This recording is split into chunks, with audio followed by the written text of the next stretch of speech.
What is up, y'all? Today we'll be talking about the Golden State Warriors, more specifically, a trade that I think they could do realistically that would make them a lot better. But first off, if you enjoy daily sports content on the NBA, NFL, college football, and college basketball, please consider subscribing to my channel. We're on the grind to 100 right now, and it'd be amazing if I could hit that before Christmas. And second off, if you like the video, just like the video on YouTube. It's that simple. And actually, before we start this, I have a quick question for y'all. So I've been playing a lot more Rec recently in 2K. And I was just wondering, would y'all prefer to see, me playing Rec games over the background of me talking, or just, the AI games? So just let me know down in the comments below what y'all want to see. Alright, let's get into it. So, the Golden State Warriors, this is going to be an interesting year for them, just like last year. No Kevin Durant, again. No Klay Thompson, again. Steph Curry's back healthy, as he was at the beginning of last season, again. So it's similar, but it's also different, Wiseman is here. They finally have an amazing center. They've discovered Eric Pascal, however you say his name. They have Andrew Wiggins now for some reason, along with Kelly Oubre Jr. So yeah, it's going to be an interesting season for them. I think we've established that already. But as with any, good team, or not any good team, as with any NBA team, there's always going to be a couple of holes in their roster. And one hole at their roster is guard depth, okay? Specifically at the point guard position. Now, in the second round, the Warriors did draft Nico Manion.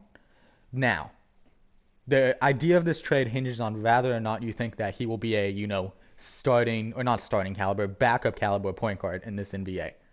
So if you do think that Nico Manion will be, the backup point guard and will serve that role admirably, then this trade does not work.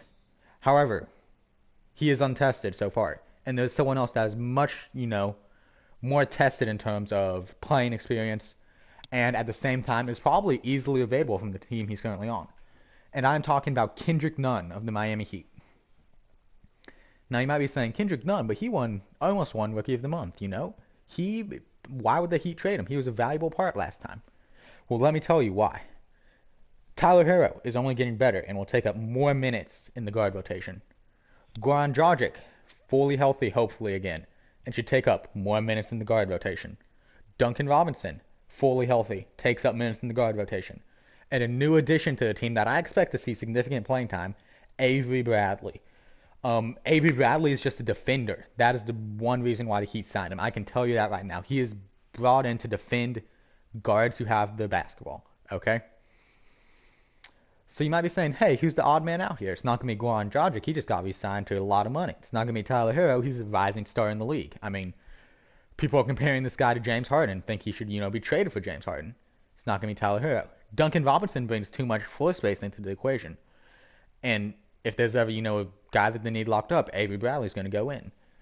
So who does that leave out? That leaves out Kendrick Nunn. Now, during the bubble, Kendrick Nunn struggled. He dealt with COVID and then a death in his family. So he struggled during the bubble. But we have to also, recognize that players struggle during the bubble. And that's just, a common factor. People that struggle in the bubble, such as Paul George, might come out this season and just, be perfectly fine. And Kendrick Nunn might be one of those guys. However, at the same time, he's a very streaky player, hot, cold. There is no in-between with him. And quite honestly, he just doesn't really have a place on this Miami Heat team, in my opinion, especially with the addition of Avery Bradley. So, how does this involve the Warriors? Well, the Warriors need a backup point guard, as stated before, unless you believe Nico Manion or Brad Wanamaker is the, point guard that the Warriors want to carry into the season. So that's one issue that the Warriors have. The other issue, besides the backup point guard position, is, just youth, quality youth. Now, at the center position, they have Wiseman. At the power forward position, they have Eric. But at the point guard position, they are not exactly looking amazing, unless, of course, you think Nico Manion, the man, the myth, the legend, is the future. So it's always good to have some youth on these contending teams. And Kendrick Nunn, he has playoff experience. He's played, the longest NBA season ever, third in voting for Rookie of the Year. I mean, why not? He would fit this Warriors team very well, in my opinion, as backup point guard that can create his own shot, not afraid to do that at all, and can, play make at a decent level. As a, younger guy, he's an older young guy, I'm pretty sure Eric Spoelstra said that before, that like exact thing before. He is an older, younger guy, but he is still, a younger guy that the Warriors could have time to develop. And actually, fun fact, Kendrick Nunn was on the Warriors G League team, so they know more or less what they would be getting here and what they could, use him for, is what I'm trying to say here. They have, experience with him already. So now you might be asking, what would the Miami Heat, get back for him? So I thought about this for a while. There's no players on the, Warriors roster that I think the Heat especially need. And so eventually I came up with Kent Bazemore for just a simple reason of why the heck not, honestly. Small forward depth is something that the Heat don't necessarily lack, but you can always get a little bit more of. Iggy is only getting older. Jimmy Butler has a ton of miles on him from his time in Chicago. I feel like Kent Bazemore would be a decent addition to this Heat team, quite honestly. Now, obviously, might be salary cap logistics or stuff like that they'd have to work out. I'm sure they could make it work. Kelly Olynyk is owed $14 million. If you have to, throw him in the conversation, right? You can make it work somehow. So I think this trade would be a win-win for both teams, especially if the Heat could get maybe a first-round pick out of it, too. Because, quite honestly, there's no place for Kendrick Nunn on the Heat's roster, and there is a huge spot for him as the backup point guard on the Warriors roster. So I think that trade would make sense for both teams. Heat get a draft pick, which they always desperately need because they trade him away as soon as they get him.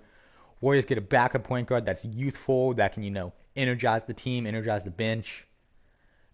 Just a win-win for everyone, in my opinion. Kendrick Nunn gets, more playing time, a better chance to develop behind one of, if not the greatest point guards of all time. Just a win-win-win for basically everyone involved.